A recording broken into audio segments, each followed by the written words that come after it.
Hello, my friends. I'm Flora speaking out, and thank you for being with me today.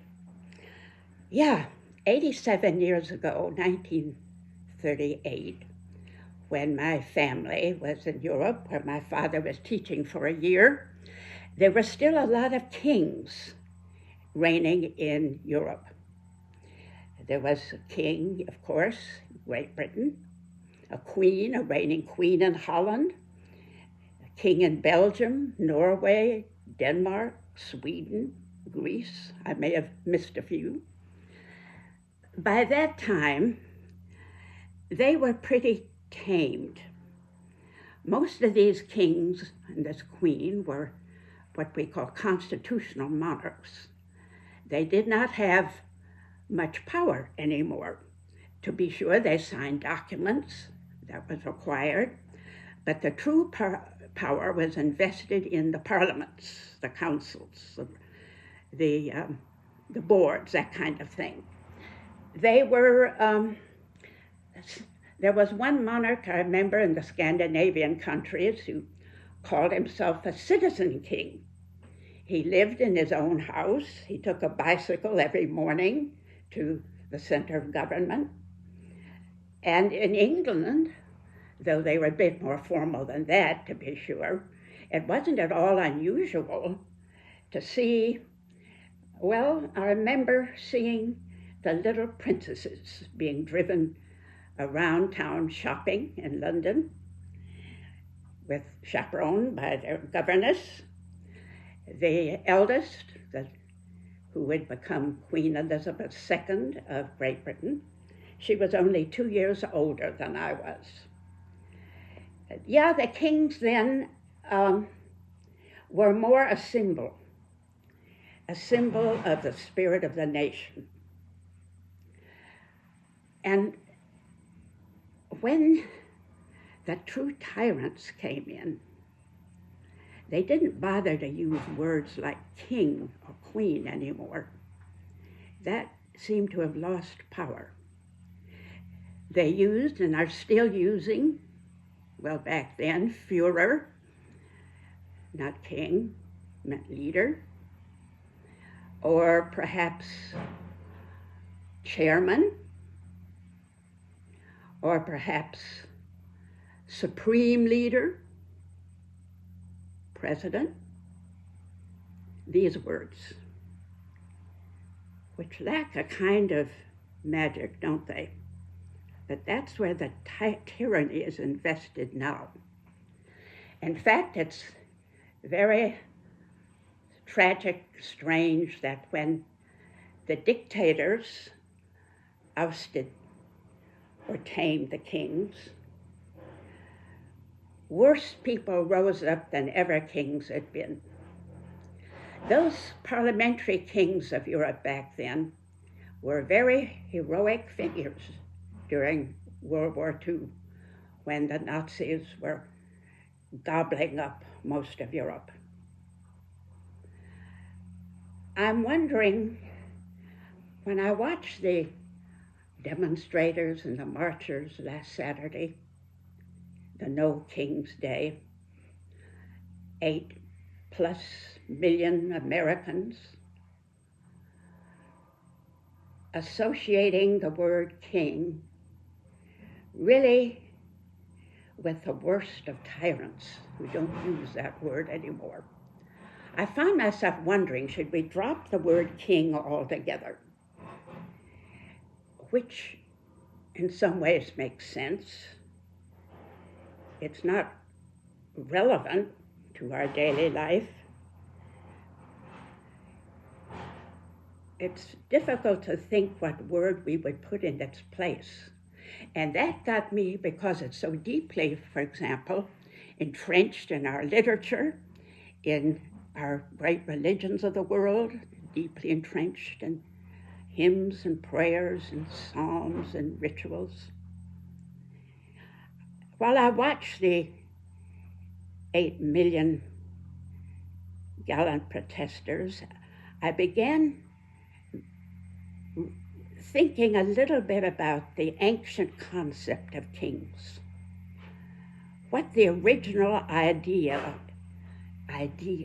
vision was, probably going back to prehistoric times. What was the vision, the concept of kingship back then, thousands of years ago, up to at least 200 years ago? Authority, of course, ruler, that was taken for granted, but not that alone. Far from it. The king in ancient thought was also a priestly figure. He was to represent his people, his nation, to the divine powers and try to bring the concept of divine powers to his people. There's a remnant of that in the crowning rituals, in the ceremony, the anointing oil, which meant the cleansing and endowment, the crown, which meant opening that top of the head, which is soft to remember in a baby or a little child, opening that to the wisdom, the throne, which is the grounding symbol of the sacred soil of the people of the nation, the scepter given to the king or queen, which was the symbol not only of justice but of mercy. If you pointed your scepter as king at someone, that meant they were forgiven of any of their crimes or punishment. All right, ruler, priestly figure. It was a servant figure also. The king was there the purpose of the king's life was to bring good to all the people, to work for that. There's that wonderful scriptural saying of Jesus, the one who would be first among you must be your servant. Servant figure. Sacrifice figure. The king, the concept of king, the ancient concept, was the king lays down his or her life for his people if necessary, die if necessary. Which made me think of the speech the first Queen Elizabeth gave to her soldiers, her people, back in 1588. A woman already, I think, in her 50s, which in those days was considered approaching old age. England was facing an invasion from the great empire of Spain with one of the largest battle armadas the world has ever seen. It was coming to overwhelm the lesser power of England. And Queen Elizabeth put on her armor, got on her horse, held a weapon in her hand, and rode among the soldiers gathered at the coast of Tilbury, waiting for these invading ships. And this is what she said to them as she rode among them.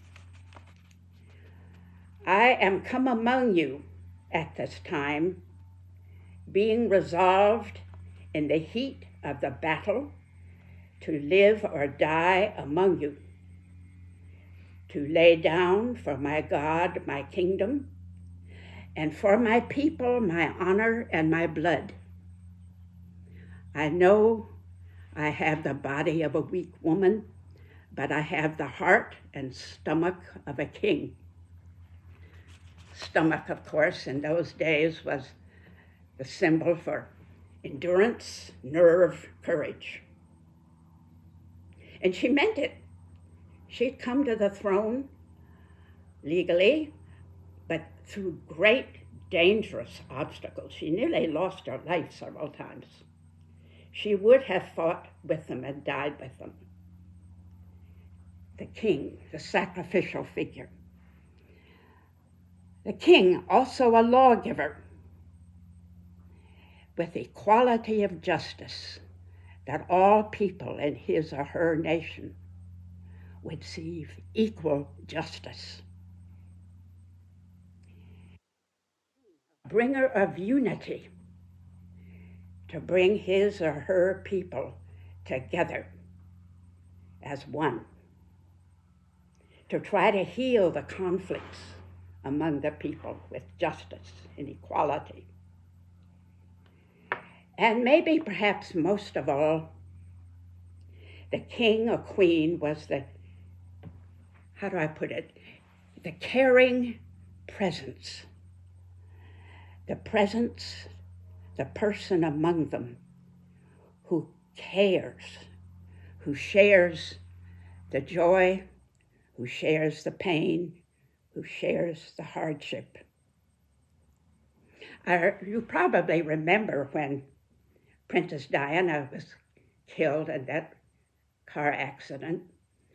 The whole nation of England, all of Great Britain, went into mourning, and they pleaded with Queen Elizabeth II to leave her home in Balmoral, Scotland, and come to London, just as the presence to grieve with them, to show herself as one who cared, who knew how they felt.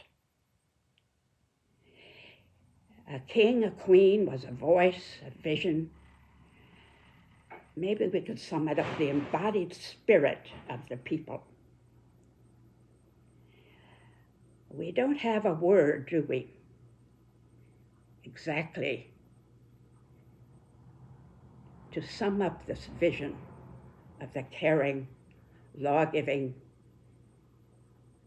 compassionate, sacrificial servant presence.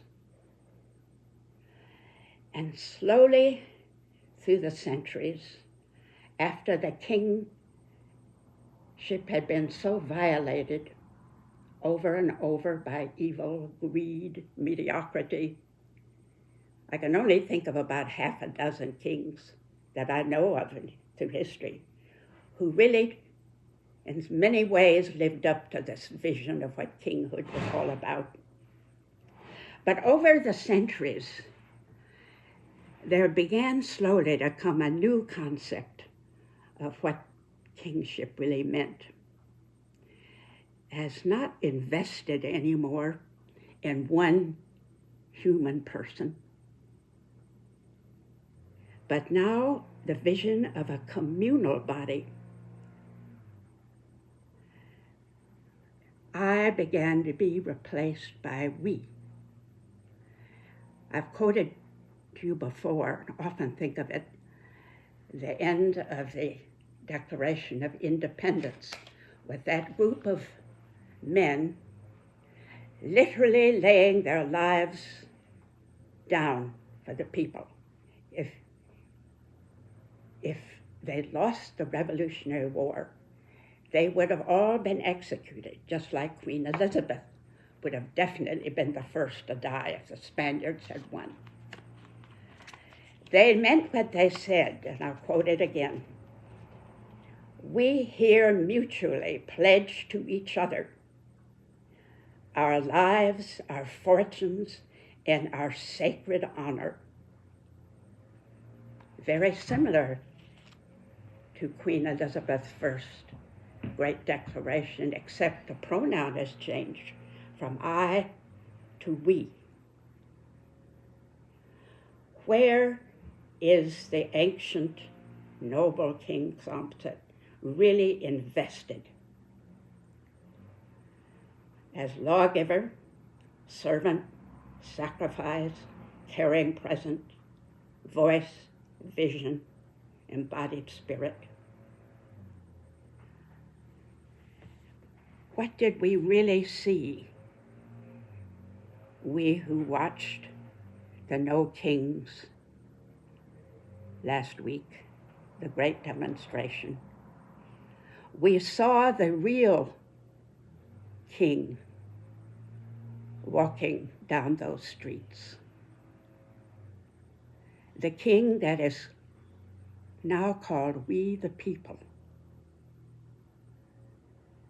the king among those walking down the streets, holding up their signs, also those who watched them, also those who prayed for them, also those who are fighting in the courts, those who are fighting in both houses of Congress for the vision of this great experiment that is the United States. It is a great experiment. The first nation, the first great nation to see the concept of king embodied in we the people. We are the king, that ancient vision. We are the kings, we represent them, now under attack, as Elizabeth I was, as Europe was in the Second World War, as the writers of the Constitution. We are under attack, this democracy, by a cruel, greedy administration that violates every sign of the ancient dream and vision of the kingly spirit. Nevertheless, it is in we the people where the power and the love and the caring and the strength and the vision are embodied. Just a couple of days ago, one of my friends who also marched in those demonstrations sent me a beautiful blessing that she'd heard from another friend. And I want to read it to you in closing.